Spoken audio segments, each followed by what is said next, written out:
Hello friends, welcome back to our channel. आज जो है हम इस क्लास में जो है आरआरबी में पूछे गए प्रश्न देखेंगे और यह प्रश्न जो होंगे संख्या पद्धति से संबंधित होंगे।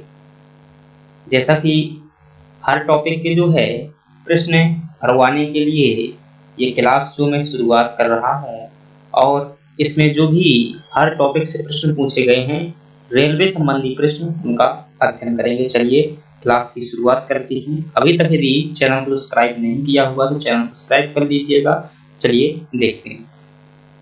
पहला प्रश्न है आपके सामने कि 106 गुणे 106 माइनस 94 गुणे 94, इसका जो है आपको सही उत्तर किस प्रकार से निकालेंगे अत्यंत कम समय में।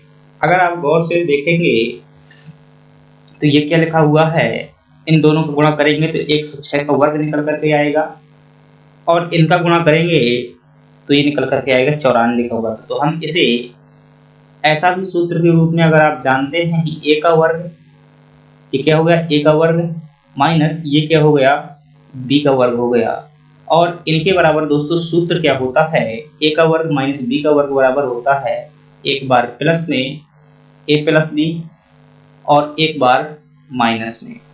ये क्या होता है सूत्र, a का मान आपका ये वाला है और b का मान क्या है आपका ये वाला है। रख दीजिए मान, तो इसका हो जाएगा 106 प्लस 94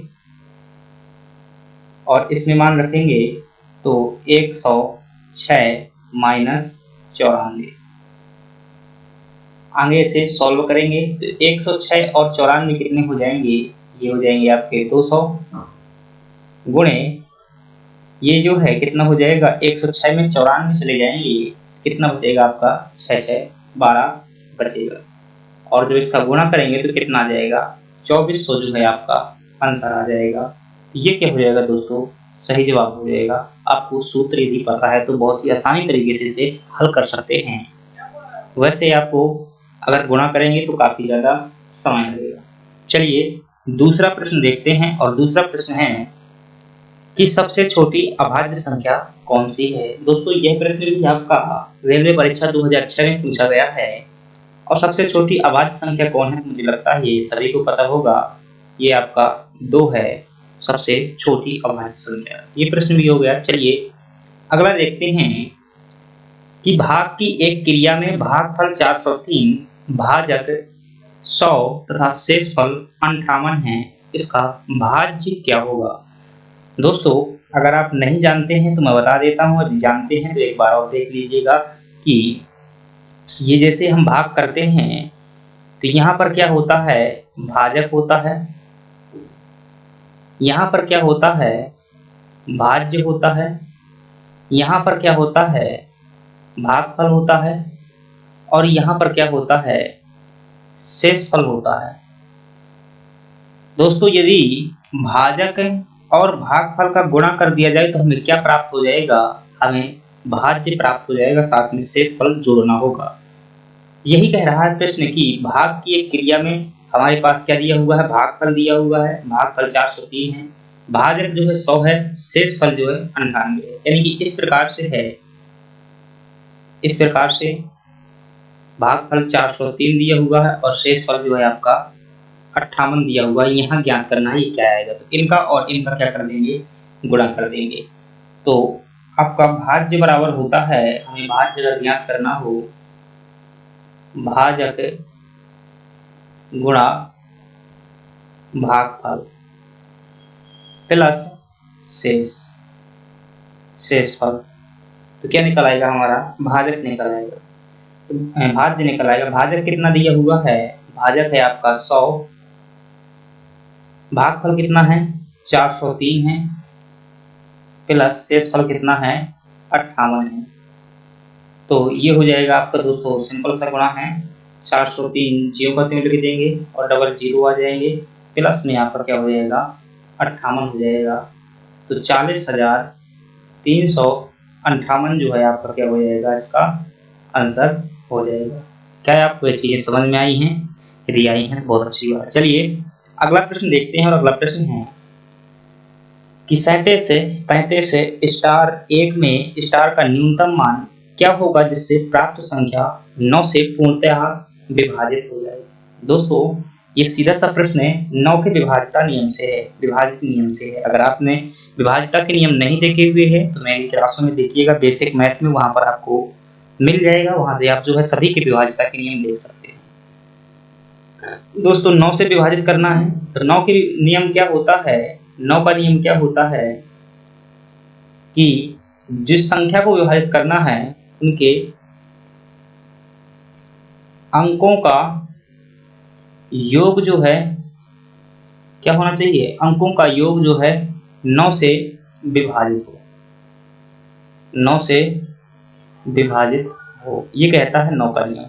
फ्रेंड्स अगर इन अंकों का योग करेंगे तो 6 7 13 13 3 16 16 5 21 22 हो रहा है।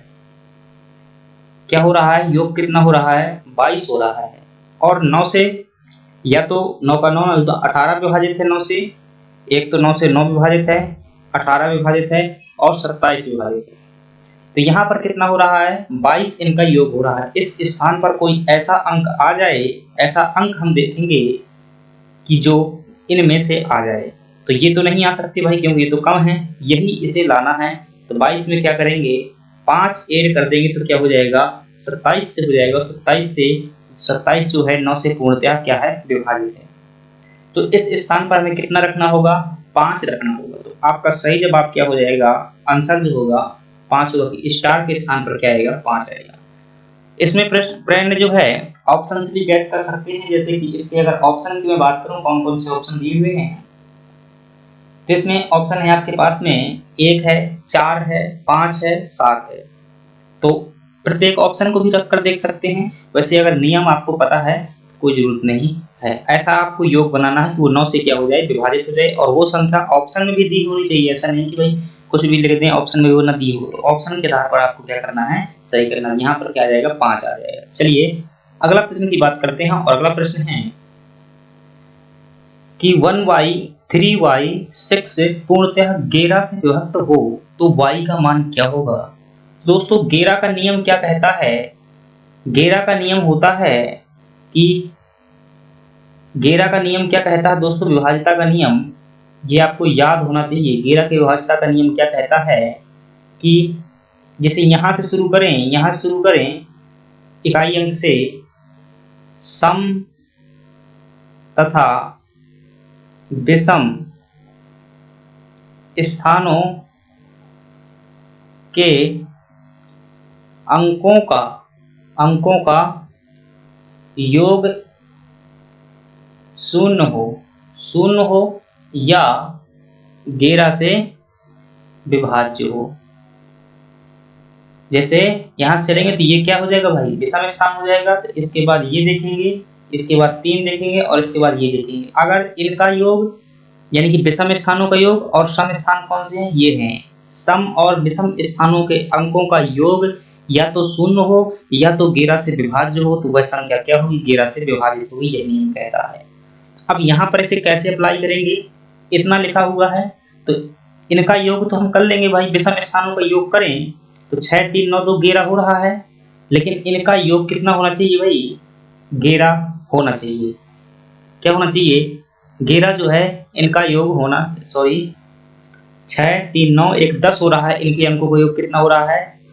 तो विषम जो स्थान है, विषम अंक है, उनका योग कितना है, 11 है।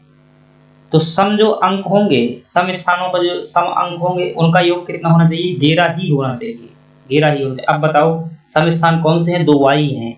तो इन y के स्थान पर, भाई क्या लिख रहा हूँ हर बार, यहाँ पर 10 आ रहा है भाई, विषम अंकों का जो योग कितना आ रहा है, 10 आ रहा है। जोड़ रहे हैं यहाँ पर 1 और 3 4 4 6 10 हो रहा है। तो जब विषम अंकों का जो योग कितना है आपका 10 है, तो सम अंकों का योग भी कितना होना चाहिए, 10 होना चाहिए। अब बताओ y के स्थान पर कौन से ऐसे अंक रख दिया जाए, कौन सा अंक रख दिया जाए कि दोनों को जोड़ने पर 10 हो जाए। तो ऐसा अंक कौन सा दोस्तों, 5 है। 5 रख देंगे तो क्या हो जाएगा, 10 हो जाएगा। अब ये गेरा का नियम जो है पूर्णतः लागू हो जाएगा।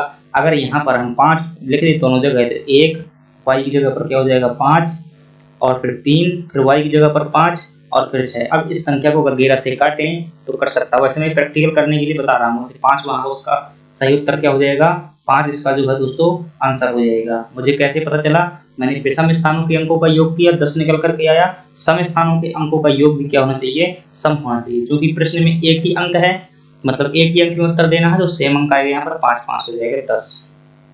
यहाँ प्रैक्टिकल करने के लिए कर रहा हूँ ये, मतलब हमारा सही है या नहीं है। अगर संख्या 11 से विभाजित हो जाएगी तो सही है। देख लेते हैं, 11 एकम 11, 4 बचा यहाँ पर, 11 तिया 33, कितना बचा 7, 3 10 बचा, 11 नैया 99, कितना बचा 6 बचा, 11 छक्का 66। संख्या पूरी से जो है विभाजित हो रही है। इस प्रकार से इसका सही जवाब क्या हो जाएगा दोस्तों 5 ही आएगा। चलिए अगले प्रश्न की बात करते हैं। अगला प्रश्न है कि 1 से लगा करके 200 के मध्य कितने पूर्णांक हैं जो 2 तथा 3 से विभक्त हैं। दोस्तों इसे कई तरीके से कर सकते हैं। जो मैं तरीका बता रहा हूँ सिंपल सा तरीका है कि जो 2 है और 3 है, इनका दोनों को क्या लीजिएगा, एलसीएम लीजिएगा। तो कितना निकल करके आएगा, 6 जो है एलसीएम निकल करके आएगा। अब 200 में जो है 6 से क्या कर दीजिएगा, भाग दे दीजिएगा। तो 6 त्रिका 18 और 6 त्रिका 18, 2 आपका क्या बच जाएगा, शेष बच जाएगा, रिमाइंडर बच जाएगा। ये क्या हो जाएगा, आपका आंसर हो जाएगा। तो 33 ऐसी संख्याएं हैं, इनके बीच में जो क्या हो रही हैं, आपकी 2 और 3 दोनों से विभाजित हो रही हैं। तो क्या आपको यह और अगले प्रश्न है क्या भाई? चलिए ठीक है, इतने ही प्रश्न हैं। आपको ये क्लास जो है पसंद आई? यदि हाँ तो दोस्तों लाइक कीजिएगा, सब्सक्राइब कीजिएगा। आगे जो है अगला टॉपिक जो भी है एलसीएम एफसीएम वाला, तो वहां पर जो रेलवे से जो भी संबंधित प्रश्न पूछे गए हैं उनको हल करेंगे। चलिए दोस्तों धन्यवाद। सब्सक्राइब जरूर करिएगा, लाइक भी करिए, कोई पैसा नहीं लगता है भाई।